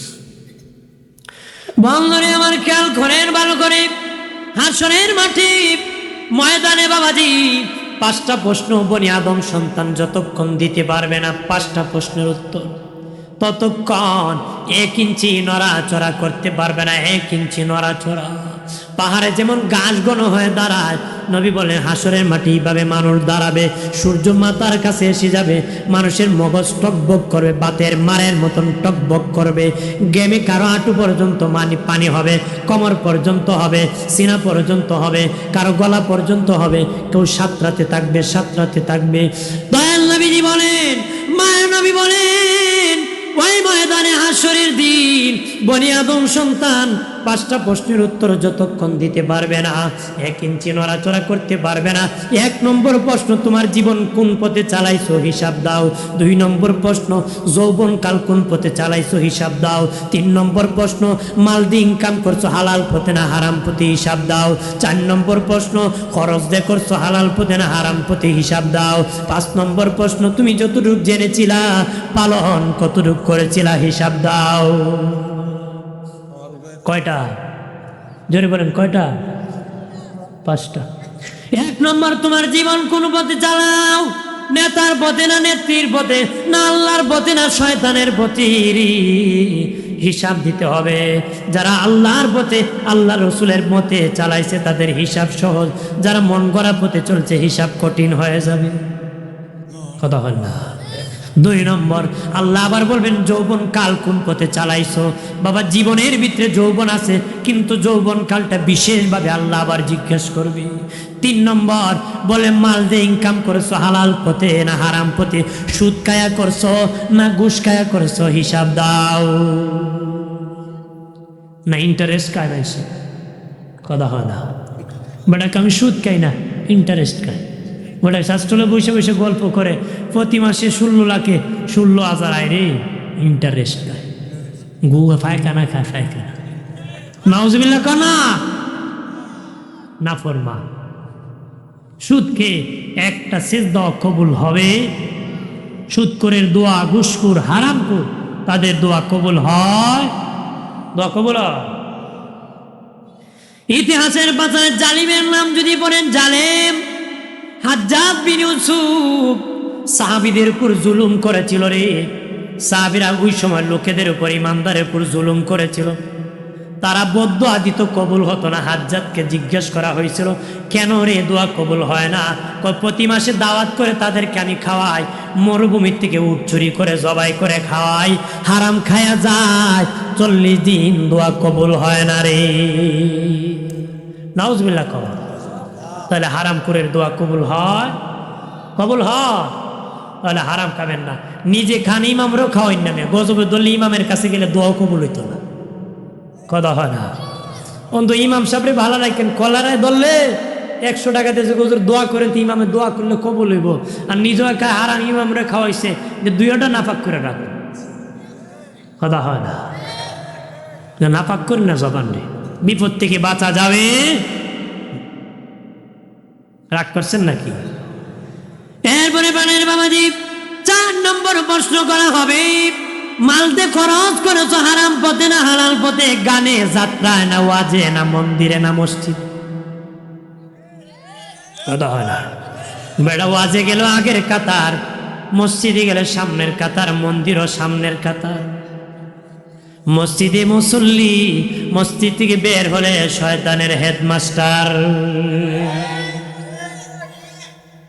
সব নেতা বেটা মসজিদের ভিতরে সামনের কাতারে মুসল্লি, বের হলে যত আকামের নেতা। আপনার কোন এক পা মসজিদের ভিতরে আর এক পার বাহিরে, বেটা ভিতরে আছে না বাহিরে?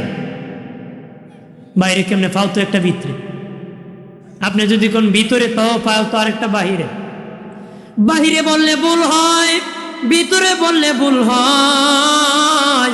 আমরা মুসলমান এমন সুরত ধরছে, মুসলমান কইল ভুল হয়, না কইল ভুল হয়। আমরা এমন সুরত ধরছে, কইল ভুল হয়, না কইল কি ভুল না। মুসলমান নাই হিন্দু, গুরু খাইবার কাম কি কাজ? গরু খাইবার কাজ করছে সাতার মুসলমান। ভাইরা আমার খেয়াল করেন ভালো করে। এরপরে 5 নম্বর আল্লাহ, 5 নম্বর বার আল্লাহ বলবেন, তুমি যতটুক জেনেছিলে, কতটুক পালন করেছিলে। সুদকা হারাম কে না জানে, কতজনে খায়। নামাজ পড়া গুনার কাজ, না পড়া গুনার কাজ কয়জনে পড়ে। রোজা না রাখা গুনার কাজ কয়জনে রাখে। মিথ্যা বলা কবিরা গুনাহ, কয়জনে মিথ্যা ছাড়ে। না এই সমস্ত গুনার কাজ জানে রে, তারপর ছাড়ে না। বাবা আদালতে বিচার দিতে হবে, ময়দানে বিচার দিতে হবে রে। নিজেকে ছোট ভাবো বাবা, নিজেকে ছোট ভাবো, বড় ভাবিও না। রাস্তায় জ্যাম লাগলে সাইকেল ছোট, আগে আগে সাইকেল পাকে পাকে চলে যায়। হাসরের মাঠে জাম যখন লাগবে ময়দানে, তুমি নিজেকে ছোট যদি ভাবো, পাকে পাকে সবার আগে আগে জান্নাতে যাবে। নিজে যাকে বড় বলে সে বড় নয়, লোকে যাকে বড় বলে সে বড় হয়। এমন জীবন করিও গঠন, মরিলে হাসিবে তুমি, কাঁদিবে ভুবন। এমন জীবন করিও না গঠন, মরিলে কাঁদিবে তুমি, হাসিবে ভুবন। ঠিক কিনা বলে? বহু লোক মরলে মানুষ কাঁদে, বহু লোক মরলে মানুষ হাসে, মরছে কথা হয় না। যে জ্বালায় দুনিয়া তাকতো জ্বালায়, ময়ূরও জ্বালায়, কথা হয় না। একবারে সারা জীবন জ্বালাইছে, এ মরার আগে ওসিয়ত করছে, আমি তো বহুত জ্বালাইছি, তোমাদের বহুত যন্ত্রণা, আমি মরলে আমার লাশটা গাছের আঘাত লটকে রাখবা। এবারে মরছে পরে গাছের আঘাত লটকে দিছে, মানুষ তো বহুত দুঃখ। লাগা গ্রামের মানুষ খবর দিছে, অমুখে মাইরা গ্রামের মানুষ গাছও লটকে দিছে। তানাওয়ালা এসে গ্রাম ঘেরাও করছে, মানুষ ফলায়, পিসের প্রতি ফলায়, আর হালা দুনিয়ার তাকতেও জ্বালাইছে, ময়রা গাও জ্বালাইছে। আপনার কোন এরকম হবেন নাকি? মানুষকে যন্ত্রণা দিয়েন না, মানুষকে যন্ত্রণা। আমার বানের বাবাজি, কত বিচারকের কারণে এই দুনিয়ায় কত গরিব মানুষ চোখের পানি ছেড়ে কাঁদছি। কিয়ামতের দিন ওই বিচারক কত হাজার বছর কান্না করতে হবে রে বাবাজি। সাবধান, ময়দানে হাসুরি, ময়দানে হাসুরি বাবাজি, আমাদেরকে আদালতে হিসাব দিতে হবে, জবাব দিতে হবে, আমারও দিতে হবে, আপনারও দিতে হবে। পাঞ্জাবি ফুললে হিসাব লাগতো না নাকি? হ্যাঁ, আর শক্ত দুর্মুজ দিব। শক্ত দুর্মুজ কি? পাঞ্জাবিওয়ালার দুর্মুজ। যে যত বেশি দায়িত্ব তার তত হিসাব। যে আলেম হওয়ার পরে কথা বলতে পারে না, তারও আল্লাহ দয়া করছে, কারণ কথা কম, হিসাব কম। আমি কথা বলতে পারি, আমার জাতও বেশি খাই, কথা হয়। কত মানুষ ওয়াজ শুনে 80 দিন না জানি কত দুনা খায়, আল্লাহ যদি মাফ না করে। হাজিন, কথাবার্তা কষ্ট বলে কমা দৃষ্টি দেখবেন, আমার জন্য দোয়া করবেন। আল্লাহুম্মা আমিন। আলহামদুলিল্লাহি রাব্বিল আলামিন। আসসালাতু ওয়াসসালাম।